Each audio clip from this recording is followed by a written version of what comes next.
So I know a lot of you guys are dying to know how the bee barns are going to do in the heat, and today is a good day to find out. It is 92 degrees Fahrenheit, which is roughly 33 degrees Celsius.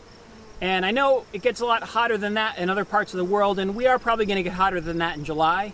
But 92 is a pretty hot day for us, and it doesn't get a lot hotter than that, and it definitely doesn't stay that hot for long periods of time up here.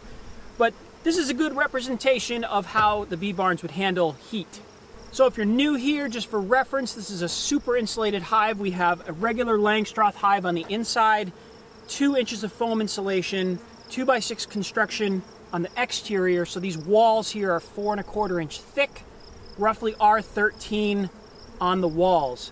The box up here is about 7 inches tall, and it's filled with burlap. There's about 6 inches of burlap packed inside this box.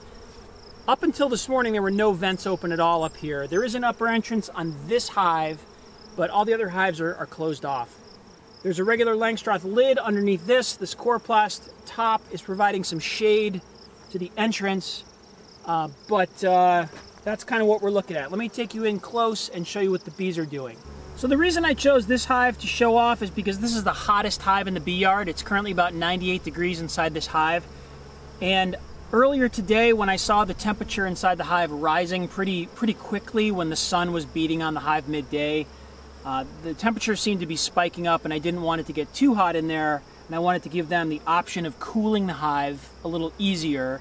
So I took the entrances off, the mouse guards here, to open up that lower entrance a little bit wider, and I opened up the burlap in the center of this inner cover here. There's a vent right in the center.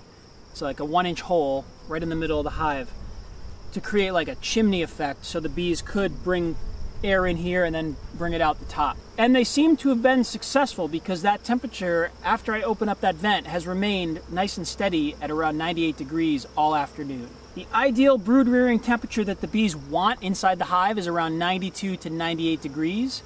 And they've been, keeping it right there without obviously too much effort. On a hot day, usually in a normal hive, you would see bees bearding outside the hive and fanning like crazy at the entrances. This is not bearding. These bees are just kind of hanging out in the shade. I wouldn't call that bearding whatsoever. They're just kind of all cleaning themselves and hanging out. Down here, we've got about, 30, 40 bees down here, and there's a couple bees fanning, but it's really not like a cooling activity. I mean, it just seems they're just chilling at the lower entrance. It seems really mellow. So I am super impressed with the insulation, and I think it's having an effect on how the bees are dealing with the temperature in the hive. I mean, they're definitely not putting, most of their workforce into cooling the hive. These bees flying in and out, there's pollen coming in. I mean, they're just doing normal foraging activity in a nice hot day. They got the temperature right where they wanted, and it's being maintained. So, very impressed.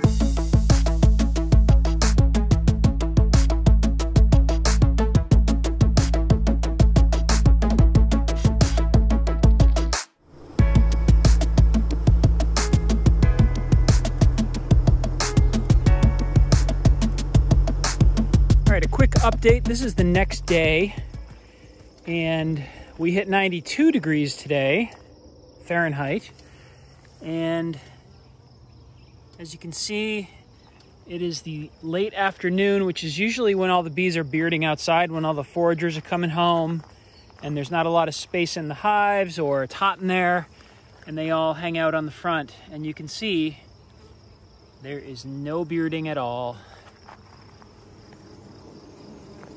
There is a little bit of fanning, but no bearding. And all the hives look the same. No bearding.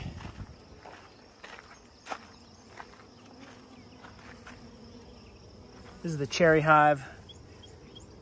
I wouldn't call that bearding. I mean, they're hanging. And there might be a little fanning going on inside there. But this is one of the bigger hives. This is the Adrian hive. So I would say that this installation is a success. The key to this whole thing, it's not just the insulation that I think is working, but this, the thermometers inside the hive are really giving me peace of mind, because every instinct I have on a 92-degree day where I am uncomfortably hot outside, I'm thinking that this hive is just baking inside, and I want to open up all these vents, have everything open, have the upper entrance open, have, you know, ventilation going straight up the top. And I have one 1-inch hole in this inner cover, and that's the only thing that's open at the top.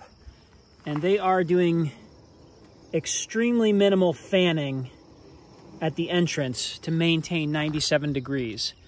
And knowing that it's 97 degrees right up here at the top of the brood box gives me just a lot of comfort. And I'm not freaking out. I'm not worried that everything's too hot, everything's too cold. I know what the temperature is, and that is a huge deal. And I mentioned this in an earlier video. I'm gonna have a full video about these coming up, but these are the Broodminder TH sensors that's measuring temperature, humidity.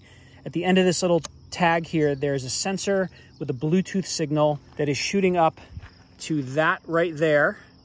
Inside there, there's a thing called a sub-hub, and that is sending a signal from there down to the house to an old cell phone that's sitting in a window, and the cell phone is running an app, which the app is talking to Wi-Fi, which is talking to the internet, and the data from these hives is getting sent up to the cloud.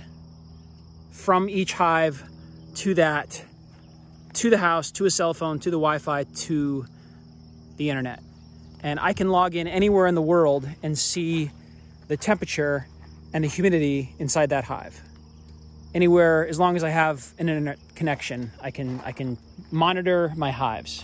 And of course, if you just hold your phone up to any hive, you can read the temperature, humidity via the app that comes with the sensors. So it's very handy, but I like the online cloud service that they offer, where all the information just sent up there and you can see it all in graphs and charts. So this is not a sponsored video. I bought all these sensors and hubs all by myself, and yeah, this is not an ad, but I am impressed, and I'm gonna do a full video about how I use these things in the future. But I just wanted to give you the update on the hives. On a hot day, the bees are not baking. The insulation is working. Very happy. And one more little bit of data here. This is the water feature, the little bee bath that I made a couple years back. Today it was such a hot day that I wanted to have cool water for the bees, so I have the garden hose running, you know, kind of trickling in here. This water is cool to the touch. It's very fresh. This is you know, cold, fresh water. And yeah, not a lot of activity at the water hole. I know the bees use water to cool hives, but I don't think they have to do a lot of cooling on these hives. In the past, I've seen, you know, 100 bees or more at the water hole on a hot day, and you know, there's about 6 of them. So one more little bit of information for you. Thanks for watching.